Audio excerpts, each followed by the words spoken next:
No nosso dia a dia, nos deparamos com diversas situações em que a física pode ser facilmente notada, mas com o imenso avanço da tecnologia, situações comuns que envolvem conceitos muito bem elaborados nos passam desapercebidos.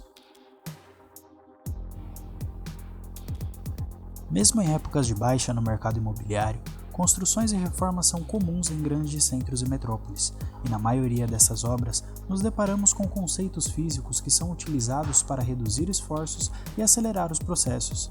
Mas você já se perguntou sobre quais conceitos estamos nos referindo?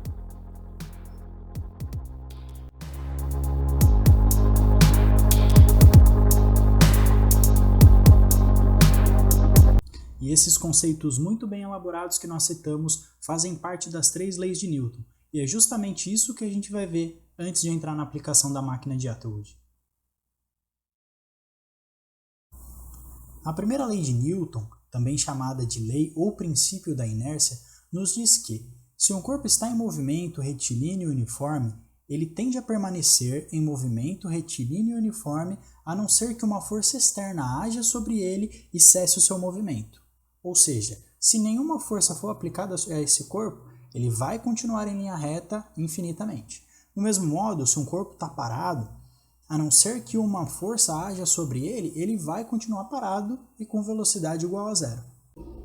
Aplicando a primeira lei ao exemplo do slide, nós temos 2 bolinhas, uma com velocidade igual a zero e uma com velocidade diferente de zero. Então a primeira lei nos diz que essas 2 bolinhas vão permanecer como estão. A primeira vai permanecer parada com a velocidade nula e a segunda vai permanecer rodando com uma velocidade constante. Essa velocidade a mesma com que ela começou o movimento. A segunda lei de Newton, também chamada de princípio fundamental da dinâmica, ela sempre nos é ensinada de uma forma muito simples, como força é igual a massa vezes aceleração, F é igual a ma. Mas de onde essa fórmula vem e qual o significado que ela tem?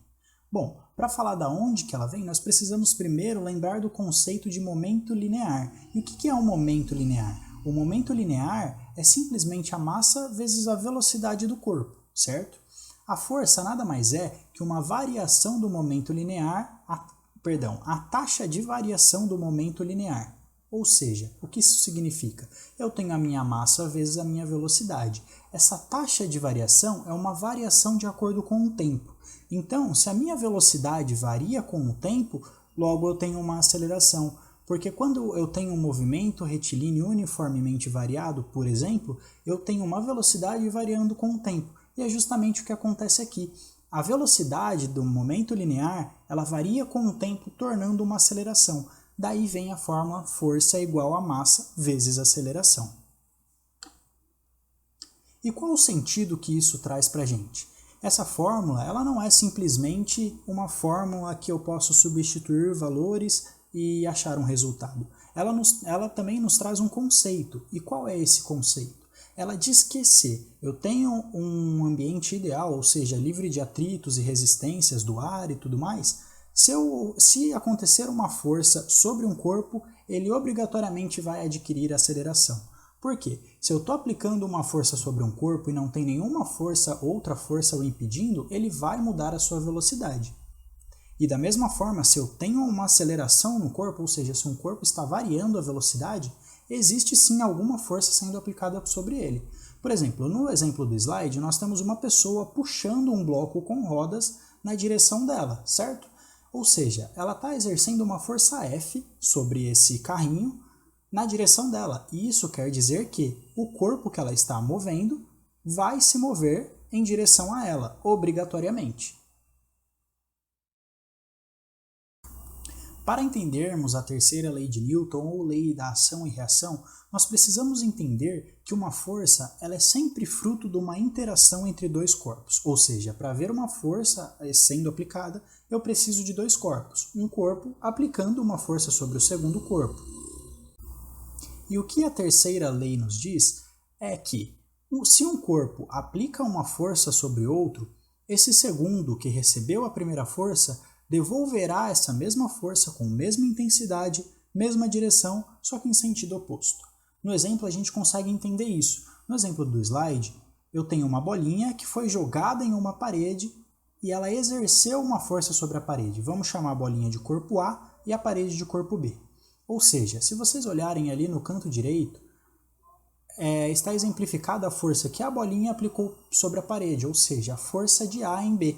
Mas do mesmo modo, a bolinha voltou. E por que ela voltou? Porque a parede aplicou a mesma força, só que no sentido contrário. É a força que a gente vê à esquerda, a força de B em A, ou seja, a força da parede sobre a bolinha. E na fórmula nós percebemos exatamente isso. A força de A em B é igual à força de B em A, só que com o sentido trocado, ou seja, com um sinal de menos na frente indicando que o sentido é oposto.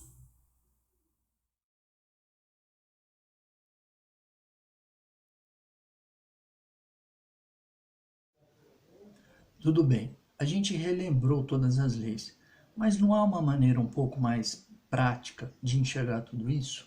A resposta é sim, e recebe o nome de máquina de Atwood. A máquina, que você já ouviu falar como máquina de bloquinhos, é um conceito. O que eu quero dizer é que ela pode e tem várias configurações. Ela é montada de acordo com a necessidade, o para que vai ser usada. Você já viu essa máquina em exercícios da escola, mas também já viu como um guindaste ou um elevador. Toda máquina de Atwood possui algumas componentes em comum, seja um guindaste ou elevador. Tenta enxergar essas componentes. Há uma base, uma estrutura de sustentação, roldanas, cordas, pesos e contrapesos. Funciona assim: você coloca a base em um lugar e monta a estrutura sobre ela.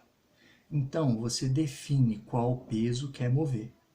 Em seguida, liga esse peso a um contrapeso através de cabos e esses cabos correm sobre as roldanas.